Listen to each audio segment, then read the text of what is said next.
देखो long term और short term securities जो है ना, उनमें क्या मेजर डिफरेंस होता है। अच्छा, द वर्ड सिक्योरिटी, पहली बात तो है सिक्योरिटी शेयर को बोलते हैं, सिक्योरिटी शेयर को बोलते हैं।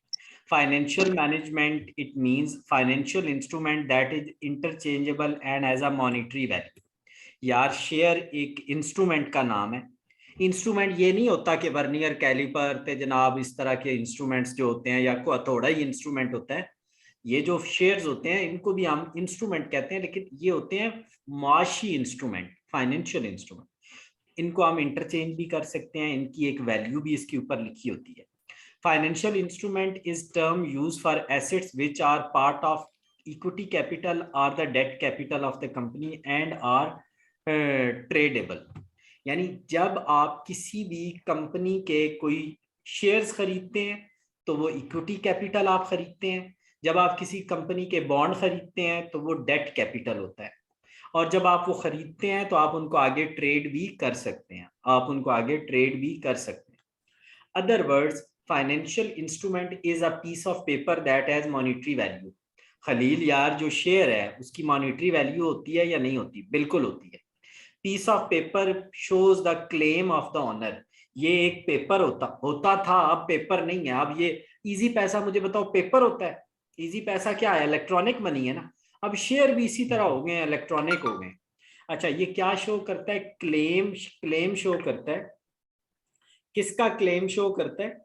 किसका क्लेम शो करता है? ये क्लेम शो करता है जिस बंदे ने खरीदे होते हैं ना एसेट्स, जिस बंदे ने क्या खरीदे होते हैं, एसेट्स खरीदते होते हैं, उसका क्लेम शो करता है, उसका क्लेम शो करता है। ठीक है। अच्छा, आज मैं बहुत सुकून से और बहुत उससे आप लोगों को पढ़ा रहा हूँ। ठीक है। अच्छा जी, नेक्स्ट हमारे पास है चैंपियंस। नेक्स्ट हमारे पास है बच्चों, 1 मिनट साथ ही रहना। Okay sir.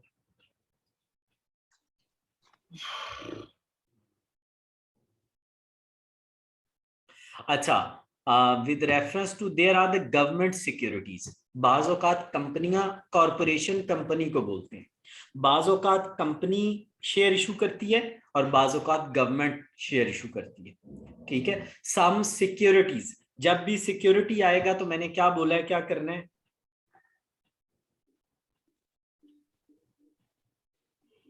क्या बोला है, क्या बोलते हैं सिक्योरिटी को? हसन सर आपने कहा है शेयर और बॉन्ड्स बोलते हैं, शेयर और बॉन्ड्स बोलते हैं। बॉन्ड्स। ठीक है। अच्छा जी, next, some securities are issued for less than 1 year. 1 साल से कम है तो शॉर्ट टर्म है, 1 साल से ज्यादा है तो लॉन्ग टर्म। चलो नेक्स्ट, स्टॉक और the shares are the equity. Share और स्टॉक एक ही चीज को बोलते हैं। These are issue for long term, लंबे अरसे के लिए होते हैं। मोर देन 1 ईयर, ज्यादातर 1 साल से ज्यादा के होते हैं। दे गेट डिविडेंड, इस पे प्रॉफिट मिलता है। अच्छा, ये लफ्ज डिविडेंड मुझे समझ नहीं आता था, मैंने फिर इसका पता है हल क्या निकाला। डिविडेंड, डिविडेंड होता है, डिविडेंड होता है, डिविडेंड होता है शेयर का प्रॉफिट जो होता है उसको। एग्जैक्टली अब प्रॉफिट जो आता है उसके 2 हिस्से हो जाते हैं। अच्छा, प्रॉफिट जो आता है उसके 2 हिस्से हो जाते हैं, प्रॉफिट जो आता है वो 2 हिस्से हो जाते हैं। अच्छा जी, प्रॉफिट जो आता है उसके 2 हिस्से। हसन कौन कौन सा? सर एक हिस्से को कहते हैं,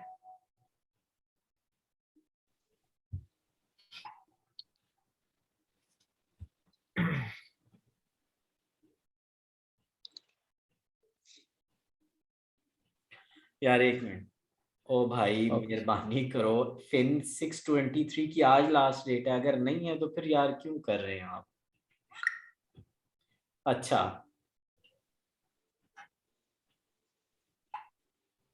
मैं जो आपको बता रहा हूं कि जो प्रॉफिट आता है उसके 2 हिस्से हो जाते हैं। एक हिस्से को बोलते हैं रिटेन अर्निंग, एक हिस्से को बोलते हैं, एक हिस्से को बोलते हैं अच्छा जी, एक इसे को बोलते हैं डिविडेंड और एक को बोलते हैं रिटेन अर्निंग। 100 रुपए आए, 60 रुपए लोगों में तकसीम कर दिए, वो डिविडेंड हो गया। 40 रुपए पास लाख दिए एक्स्ट्रा कमाने के, तो उसको कहते हैं डिविडेंड, उसको सॉरी रिटेन अर्निंग, उसको क्या कहते हैं? Retain earning. Stocks are further categorise, अब शेयर की आगे दो कैटेगरीज हैं, कॉमन और प्रेफर। कॉमन जो होते हैं ना वो असल शेयर होल्डर होते हैं, सारे फैसले वो करते हैं। जो प्रेफर होते हैं वो आधे शेयर होल्डर होते हैं, आधे बॉन्ड होल्डर होते हैं। आधी उनकी खसूसियात जो होती है ना प्रेफर्ड की, वो कॉमन वो शेयर्स वाली होती हैं, आधी बॉन्ड्स वाली होती है। Stock repurchase by the company are the treasury stock, जो कंपनी अपने शेयर लोगों से खुद परचेज कर लेती है उनको ट्रेजरी स्टॉक कहते हैं। बॉन्ड्स जो होते हैं वो डेट सिक्योरिटीज हैं, ठीक हो गया।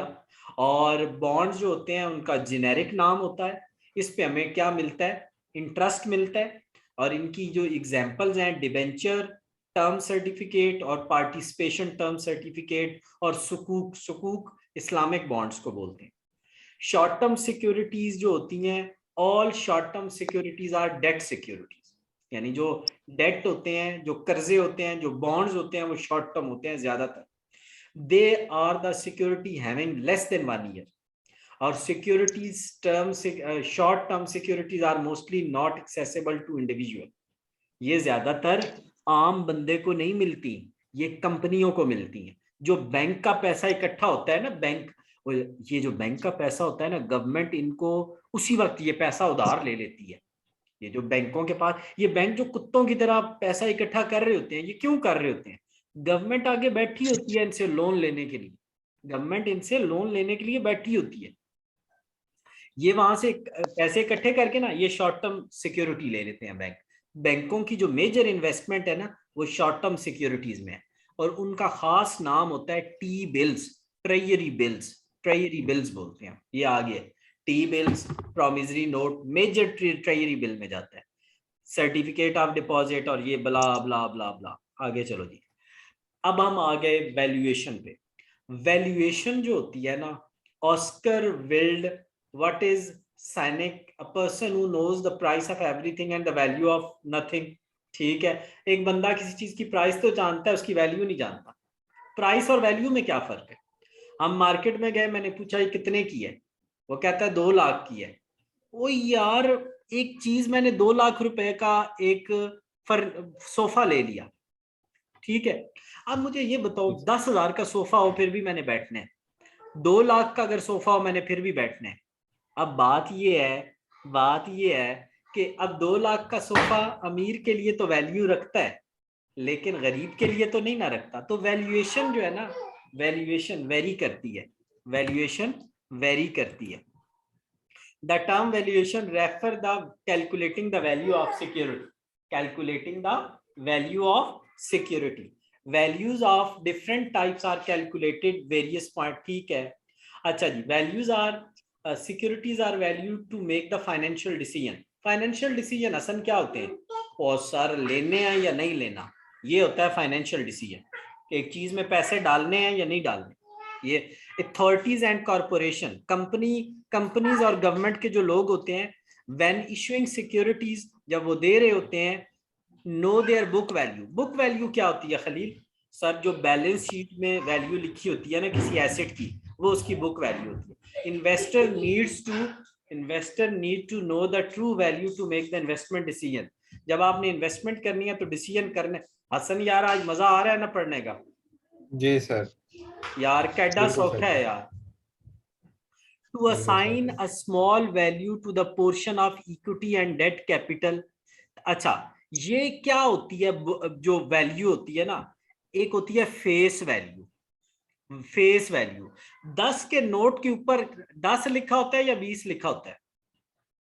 10। वो 10 उसकी फेस वैल्यू है, उसको पार वैल्यू भी कहते हैं।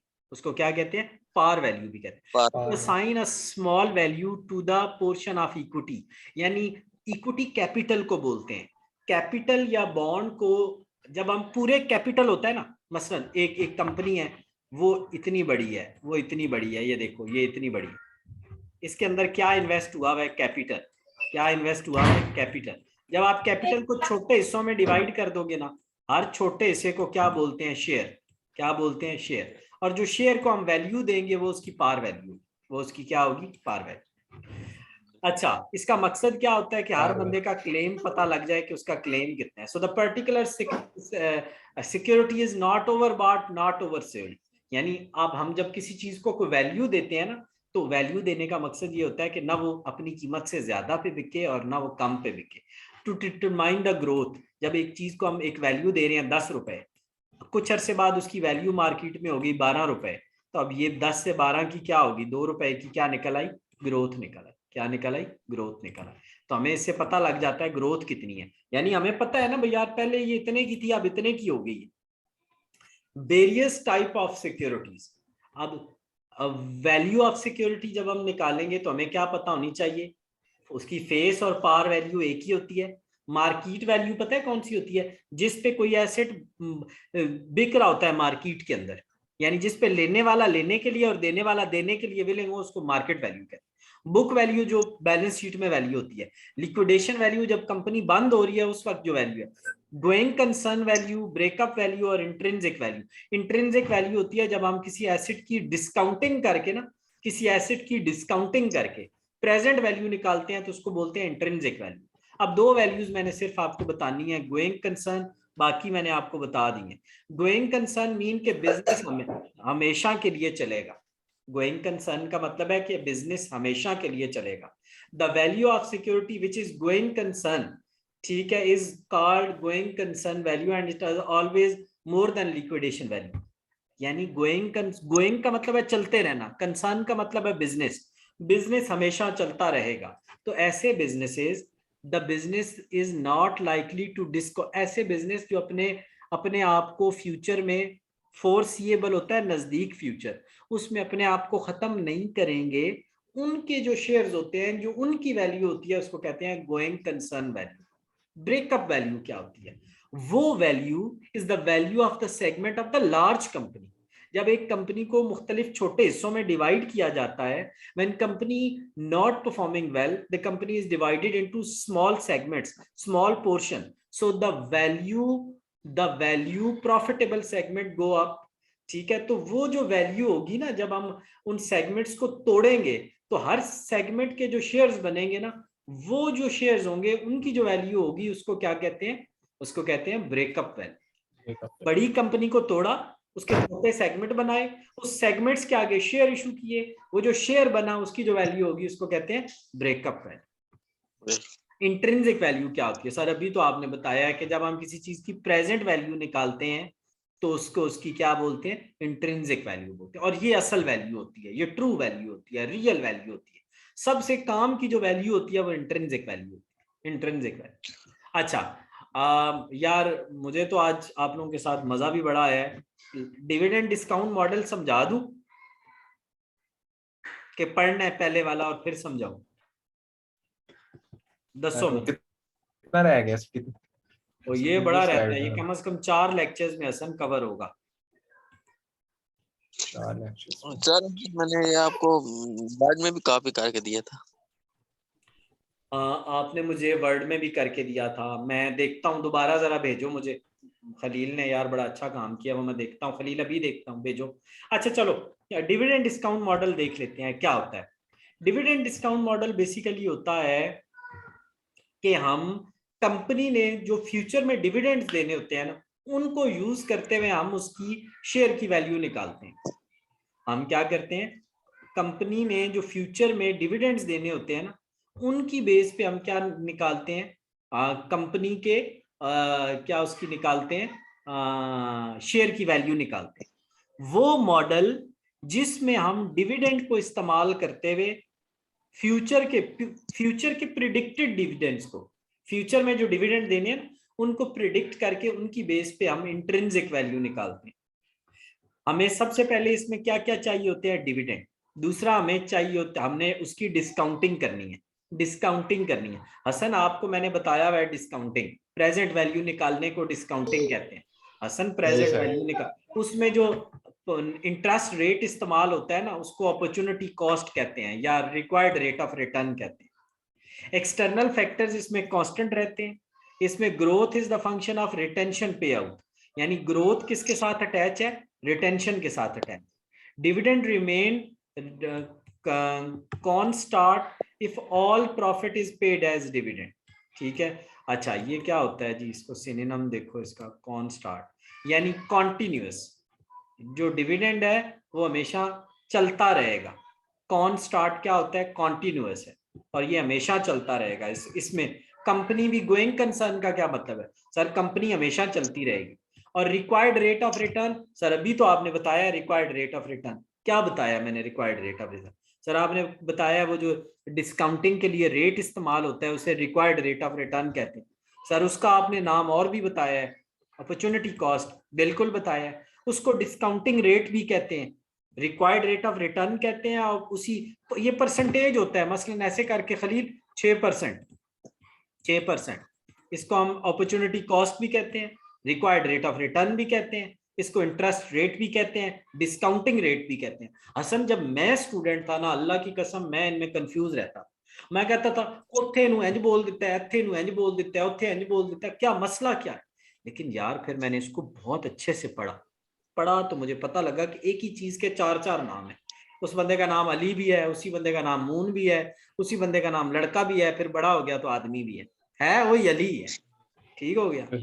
अच्छा तो अब आपको ना मैं नेक्स्ट इंशाल्लाह टॉपिक यहाँ से स्टार्ट करूंगा। खलील कल जहाँ से आपने मुझे वर्ड में भेजा है ना बेटे, कल मैं वहां से पढ़ाऊंगा। ठीक हो गया ओके चैंपियन? सर। अच्छा आप इस पे हसन यार काम करो यार थोड़ा बैठ के। जी सर, मैं अभी